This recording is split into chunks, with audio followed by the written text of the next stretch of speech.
तरीके लब्बैक के हवाले से साद रिजवी साहब की जो रिहाई के खिलाफ जो है वो हुकूमत चली गई सुप्रीम कोर्ट में। समी साहब, मैं चाहूंगी कि हम पहले दाऊद से सारी इन्फॉर्मेशन ले लें, फिर मैं आपकी तरफ आती हूँ। जी दाऊद, जरा अपडेट कीजिएगा इस सारे इशू पे। मैं आपको हाफिज साद रिजवी साहब के मामले पे अपडेट करता हूँ, लेकिन अगर आपकी इजाज़त हो तो सिर्फ डॉक्टर अकीब खान के ऊपर एक अपने जज्बात का इजहार करना चाह रहा था। जी जी, देखिए, ये पाकिस्तान की तारीख है। मैं कल का अपने आप को ना एक मुनाफिक पाकिस्तानी जो है वो महसूस कर रहा हूँ, क्योंकि 2004 से लेके आज तक मैंने जो है वो डॉक्टर अब्दुल कदीर खान की नज़रबंदी के ख़िलाफ़ कोई आवाज़ नहीं उठाई, और आज जब वो इंतकाल कर गए तो मैं बड़ा अफसोस का इजहार कर रहा हूँ। मेरे समेत हर वो शख्स पाकिस्तानी जो है वो मुनाफिक है जो डॉक्टर अब्दुल कदीर खान साहब के इंतकाल के ऊपर तो जो है वो अफसोस का इजहार कर रहा है, लेकिन उसने 2004 से लेकर 2021 तक कोई अमली कदम नहीं उठाया, चाहे वो कोई सियासतदान है, दानिशवर है, सहाफ़ी है या कोई भी है।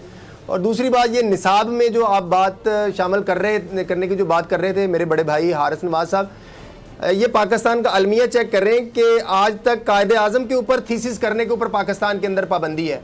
उनकी बहन को हमने गद्दार करार दे दिया, और आप ये तवक्को करें कि इस रियासत से आप अपने मोहसिन पाकिस्तान डॉक्टर अब्दुल कदीर खान की जद्दोजहद पर मबनी निसाब जो है वो शामिल करेंगे, तो ये बात मुझे बिल्कुल इसके ऊपर यकीन है, और ना ये पाकिस्तान जैसे मुल्क में ये हो नहीं सकता। अब चलते हैं हाफिज साद रिजवी साहब के मामले के ऊपर। देखें, हाफिज साद रिजवी साहब को पंजाब के जो नज़रसानी बोर्ड था उसने उनकी 3 MPO के तहत नज़रबंदी जो है वो कलअदम करार दे दी। उनको कहा फौरी तौर के ऊपर रिहा किया जाए, लेकिन उसके बाद हुकूमत ने उनको इंसदाद दहशतगर्दी के कानून के तहत जो है वो 3 माह के लिए नज़रबंद कर दिया। फिर उसके बाद वो नज़रबंदी जो है वो लाहौर हाई कोर्ट में चैलेंज हुई, तो लाहौर हाई कोर्ट ने उसको बिल्कुल थॉरली थ्रैश आउट करने के बाद गैर आइनी और गैर कानूनी करार देकर कलअदम कर दिया।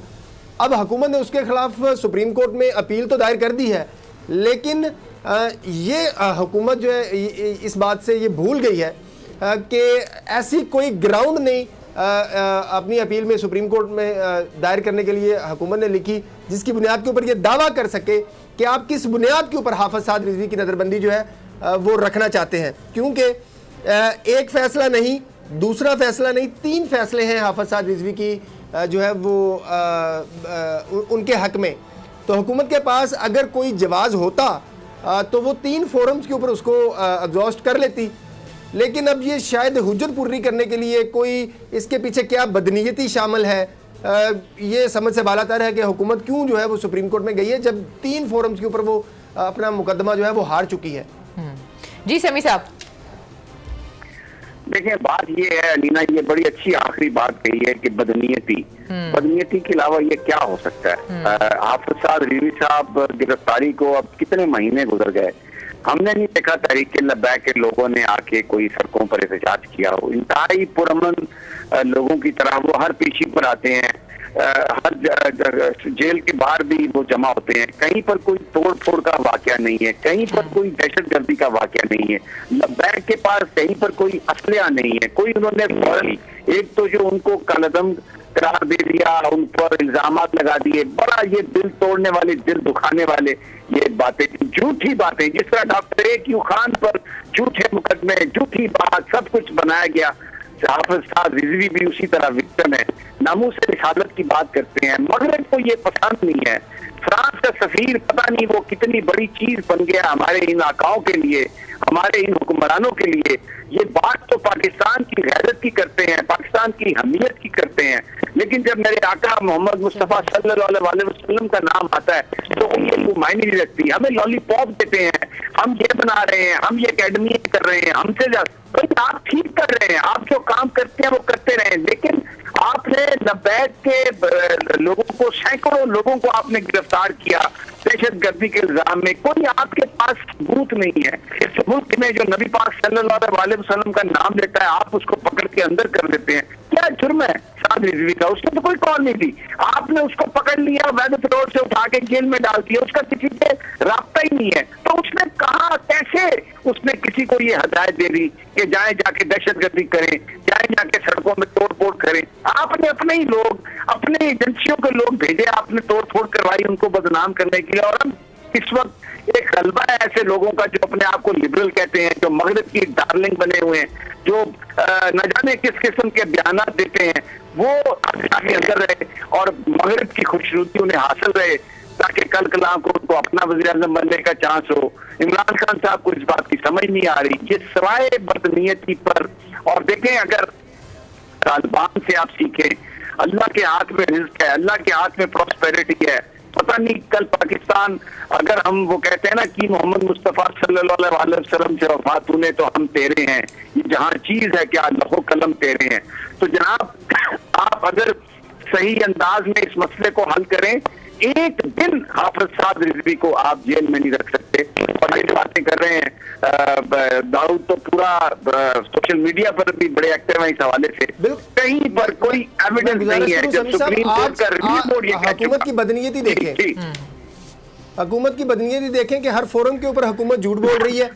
हुकूमत ने नजरसानी बोर्ड, वफाकी नजरसानी बोर्ड के अंदर झूठ बोला, जो मटेरियल पेश किया वो सारा झूठा साबित हुआ। एक एक बात को जो है वो नजरसानी बोर्ड ने उड़ा दिया। हाई कोर्ट के अंदर जब ये हाफिज साद रिजवी की नजरबंदी को कंटेस्ट कर रहे थे, वहाँ पर झूठ बोला और झूठ बोल वहाँ पर कंसीलमेंट करके जो है फिर वफाकी नजरसानी बोर्ड चले गए और वफाकी नजरसानी में बोर्ड का में झूठ बोल के फिर वापस आ गए। आज जब लाहौर हाई कोर्ट में हाफिज साद रिजवी साहब को रिहा करने की जब बात हो रही तो वहाँ पर आके आज फिर हुकूमत झूठ बोल रही थी कि हम तो जी मुचलके लेने के लिए तैयार हैं, हम इनके साथ फैसिलिटेट कर रहे हैं। लेकिन ये हाफिज साद रिजवी के वकला हमारे साथ फैसिलिटेट नहीं कर रहे और हम जो है गुज़श्ता 2 दिन से इस इशू को देख रहे हैं, कवर कर रहे हैं। जैसे ही कोर्ट का ऑर्डर आया था उसी वक्त सारे मुचलके तैयार करके CCPO लाहौर के ऑफिस में मौजूद थे, लेकिन किसी ने उनके मुचलके वसूल नहीं किए, किसी ने उनके साथ डायलॉग नहीं किया, जानबूझकर मामलात को ख़राब करने की कोशिश की। मुझे ना ज़ाती तौर के ऊपर यह फील आ रही है कि इस मरतबा ना दोबारा जानबूझकर तहरीक लब्बैक के जो लोग हैं उनको इश्तियाल दिलवाने की कोशिश की जा रही है, क्योंकि कानूनी जंग तो वो जीत रहे हैं और अब उनको असाबी तौर के ऊपर इश्तियाल दिलाकर दोबारा से कोई ऐसा जवाब पैदा करने की कोशिश की जा रही है ताकि तहरीक लब्बैक के खिलाफ जो है वो कार्रवाई की जा सके। ये आपने मियां दाऊद ये आपने बड़ी इंपॉर्टेंट बात कही है। मैं इस फोरम को, हम बिल्कुल ये तहरीक लब्बैक के जो कारकुन है उनको इससे होशियार रहना चाहिए, लीडरशिप को होशियार रहना चाहिए कि ये हुकूमत जो इस तरह काम कर रही है वो चाहती है कि लब्बैक के कारकुनों का सब्र का पैमाना लबरेज हो। और ये आप अपनी सफों में देखें, जो लोग वहां पर मौजूद हैं अगर कोई हंगामाराई करने की कोशिश करते हैं तो उन्हें पकड़ के खुद हवाले करें आप पुलिस के।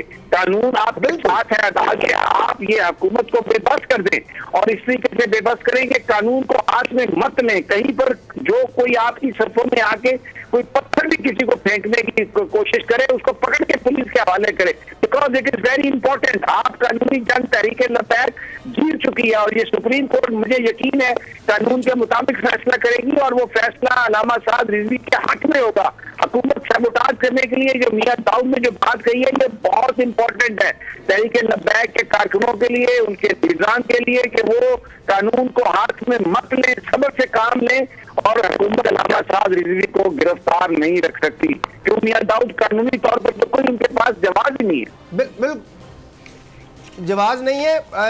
1 अक्टूबर से लेके आज के दिन तक हुकूमत ने हाफिज साद रिजवी को गैर कानूनी तौर के ऊपर अगवा किया हुआ है, क्योंकि 1 अक्टूबर को लाहौर हाई कोर्ट ने ये बात कह दी कि हाफिज साद रिजवी जो है उनकी नजरबंदी कलअदम है, खत्म है, गैर आईनी है।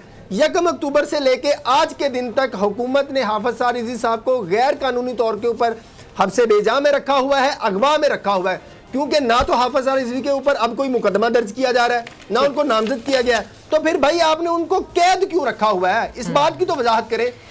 चलें जी, आज के प्रोग्राम से ठीक है दाऊद, हमारे प्रोग्राम का वक्त जो है वो खत्म हो गया है, तो सब्सक्राइब करें और बेल दबाएं ताकि कोई खबर रह न जाए।